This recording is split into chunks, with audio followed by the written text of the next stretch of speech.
Education minister మీకే ఇది. BJP పార్టీలు ఉన్న ఎమ్మెల్యే కొడుకులకి పాక్సో కేసులు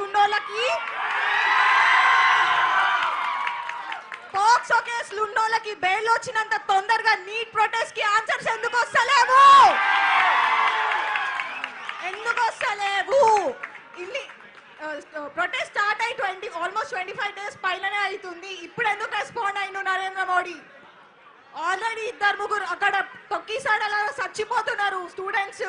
అంటే ప్రాణాల కంటే ఎక్కువ నా పొలిటికల్ పార్టీస్. చచ్చిపోయిన తర్వాత వచ్చి ఏం లాభం, ఏం చేసుకుంటారు? ప్రాణాలను తెస్తారా? మళ్ళా తేలేం కదా. స్టూడెంట్స్ కి ఎప్పుడు మంచి రోజులు వస్తాయి ఇండియాలో. ప్లీజ్, ఇది బీజేపీ గురించో కాంగ్రెస్ గురించో కాదు. This is for student rights. ఏమంటారు స్టూడెంట్స్ కూడా ప్లీజ్ మీరంతా డిస్ట్రాక్ట్ అయిపోకండి. చాలా మంది అడ్వాంటేజ్ తీసుకుంటున్నారు అన్ని పార్టీస్ వచ్చి. నేను కేటీఆర్ కి అగేన్స్ట్ కాదు, but this is about student rights, basic fundamental rights. నేను లిటరల్లీ చెప్తున్నా, మా ఫ్యామిలీలు అందరు బీజేపీ సపోర్టే, కానీ I don't give a fuck.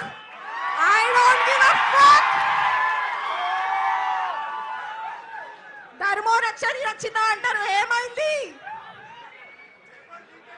Paper leak అయింది. అది మనము ఈ ప్రొటెస్ట్ జంతర్ మంతర్ ఆనర్ గా చేస్తున్నాము. దీన్ని గలీజ్ చేయకండి. Please focus on the students right. And KTR అన్న, thank you so much for coming today here. And one more thing, students anti national కాదు.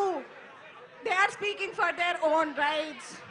అండ్ సోనం వాంగ్చుక్ అంటున్నారు కదా, ఆయన టెర్రరిస్ట్, సిజేపీ కాంగ్రెస్ బానిస అంటున్నారు కదా. సరే, ఆయన ఏమన్నా కానీ మీకు ఎందుకురా భయ్? మీరు ఇంట్లో కూర్చొని ఏం మాట్లాడుతున్నారు? అరే, అట్లీస్ట్ ఆయన ఒక హంగర్ స్ట్రైక్ చేస్తున్నారు, మీరు ఏం బిక్తున్నారు ఇంట్లో కూర్చొని? ఏం చేస్తున్నారు చెప్పండి? సమాజం కోసం పనికొచ్చేదేమన్నా వీకురి తర్వాత వచ్చి మాట్లాడురి. కెమెరా ముంగట వచ్చి మాట్లాడాను, వెనకాల మాట్లాడడం కాదు. ఏమన్నా అంటే మీ స్టూడెంట్స్ కి ఉక్రోషం ఎక్కువ, మీరు ఏమంటారు, మీరు ఏం ఆలోచించరు, డీప్ గా చదవండి అంటే అంత డీప్ గా చదవాల్సిన అవసరం లేదే బాయ్. ఇది బేసిక్ రైట్ కదా. బేసిక్ కూడా ఎందుకు లేకపోతే ఎందుకు ఇక? అండ్ ఇంకొక రీజన్, అందరు ఇండియా వదిలి ఫారెన్ కంట్రీలకి ఎందుకు పోతురు? ఇవన్నీ చక్కగా ఉంటే ఎవడు పోతాడు? పోడు కదా. అవునా కాదా? ప్లీజ్, ఇప్పటి నుంచి మనం ఇట్లనే స్ట్రాంగ్ గా ఫైట్ చేద్దాం. మన మిషన్ ఏదో గుర్తు పెట్టుకుందాం. అనవసరంగా డిస్ట్రాక్ట్ కాకుండా మన పర్పస్ కి స్టిక్ అయ్యి మన రైట్స్ ని మనం తెచ్చుకుందాం. కానీ youth, please don't distract to others. Thank you. వి వాన్. And Pradhan to our education minister మీకే ఇది. Please resign. నమస్తే అందరికి. First of all KTR sir గారు ఇక్కడికి వచ్చి మా అందరికి సపోర్ట్ గా ఇక్కడికి వచ్చి మమ్మల్ని సపోర్ట్ చేసినందుకు చాలా చాలా థ్యాంక్ యూ సార్. సో నేను చెప్పేది ఏంటంటే, right to education is our fundamental right. And constitution ప్రకారం right to education is a fundamental right అని మనకి ఏం చెప్తుందంటే, ప్రతి ఒక్కరికి ఫ్రీ అండ్ కంపల్సరీ ఎడ్యుకేషన్. కానీ it should be amended into free, compulsory and fair education. Because ఇదొక్కటి NEET paper leaks problem కాదు. ఎడ్యుకేషన్ సిస్టమ్ గ్రౌండ్ లెవెల్ నుండి ఫెయిల్ అవుతూ వస్తుంది. గ్రౌండ్ లెవెల్ నుండి స్కూల్స్ చూడండి, గవర్నమెంట్ స్కూల్స్కి వెళ్ళి ఒకసారి అక్కడ ఉన్న పరిస్థితులు చూడండి. గవర్నమెంట్ కాలేజెస్ చూడండి, ఇంటర్మీడియట్ కాలేజెస్ కానీ డిగ్రీ కాలేజెస్ కానీ లెక్చరర్స్ సరిగ్గా ఉండరు, పాఠాలు సరిగ్గా చెప్పరు. ఆ 10th క్లాస్ స్టూడెంట్స్కి ఎట్లా ప్రిపేర్ అవుతున్నారు మీరు 10th బోర్డ్ ఎగ్జామ్స్ కానీ అడిగితే? గవర్నమెంట్ స్కూల్ స్టూడెంట్స్ని నేను నా సొంతంగా అడిగినప్పుడు వాళ్ళ నుండి వచ్చి ఒకటే జవాబు, ఏముంది మాకు చిట్ ఇప్పిస్తారు, పాస్ చేస్తారు, మేము పాస్ అయిపోతాం అంతే, అంతకు మించి ఆన్సర్ లేదు. ఒక స్టూడెంట్ చిట్ ఇప్పిస్తారని నమ్మకం పెట్టుకొని పాస్ అయిపోతాం అనేసి అంటుంటే ఎడ్యుకేషన్ సిస్టమ్ ఏం చేస్తుంది? అసలు స్కూల్లో ఉన్న టీచర్స్ ఏం చేస్తున్నారు? ఆ ఎడ్యుకేషన్ సిస్టమ్ ఏం చేస్తున్నది? పిల్లలు పాస్ అవ్వడానికి కూడా సరిపోయే అంత నాలెడ్జ్ ఇవ్వలేనప్పుడు ఆ ఎడ్యుకేషన్ సిస్టమ్ ఫెయిల్ అయినట్టే. అండ్ మేము ప్రొటెస్ట్లు చేస్తున్నందుకు, సోషల్ మీడియాలో సపోర్ట్ చేస్తున్నందుకు యాంటీ నేషనల్స్ అనేసి అంటున్నారు. యాంటీ నేషనల్స్ అంటే ఎవరు? దేశ ద్రోహులు. మా రైట్ కోసం, మా ఫండమెంటల్ రైట్ కోసం మేము పోరాడుతున్నాము. అది కూడా మేము ఓటేసి మేము నమ్ముకున్న నాయకులని అకౌంటబుల్గా ఉండండి, మీరు చేసే పనులకి రెస్పాన్సిబుల్గా ఉండండి, మీరు చేసే పనులకని క్వశ్చన్ చేస్తే అది యాంటీ నేషనలిజం ఎట్లా అవుతుంది? అది ప్యూర్ డెమోక్రసీ అవుతుంది. డెమోక్రసీకి యాంటీ నేషనలిజంకి తేడా తెలుసుకొని యాంటీ నేషనలిస్ట్ అనండి ఫస్ట్ మీరు.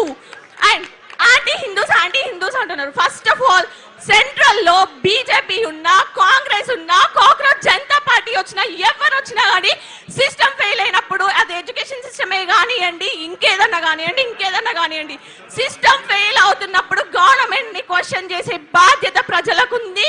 మేము చేస్తూనే ఉంటాము. సిస్టమ్ ప్రాపర్ గా ఉండే అంతవరకు, గవర్నెన్స్ ప్రాపర్ గా అయ్యే అంతవరకు.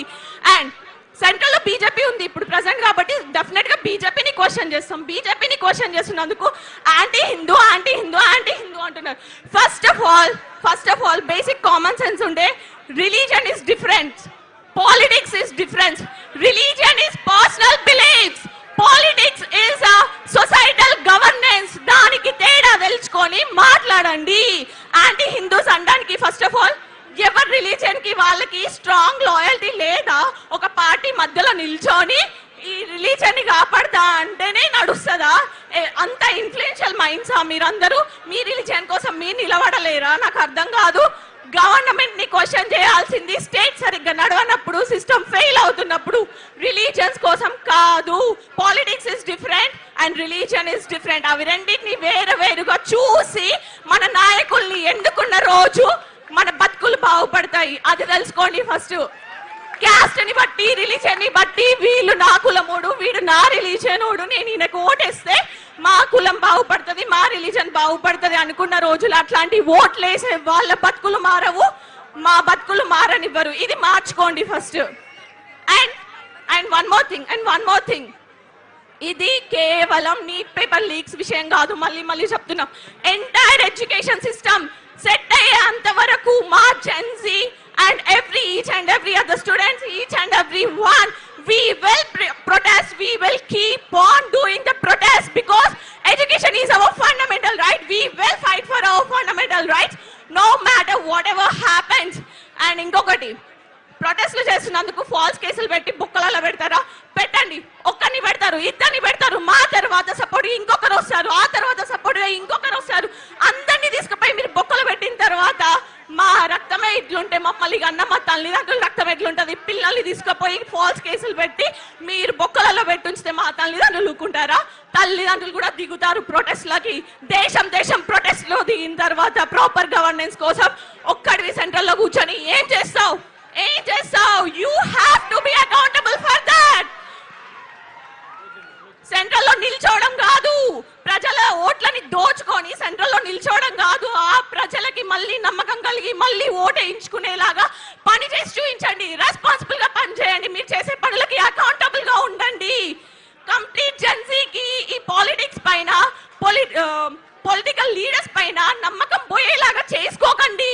Because we look up to you. మేము మిమ్మల్ని నమ్ముకొని మేము ఓటేసినాము. మేము మీ స్టేజ్ వరకు రాలేకనే కదా మా వాయిస్ మీరు మాట్లాడతారనేసి, మా కళలు మీరు తీరుస్తారనేసి, మా ఓట్ల రూపంలో మిమ్మల్ని నిలబెట్టుకుంటుండే మీరు you keep on failing us every time we vote, you keep on failing us. Thank you very much.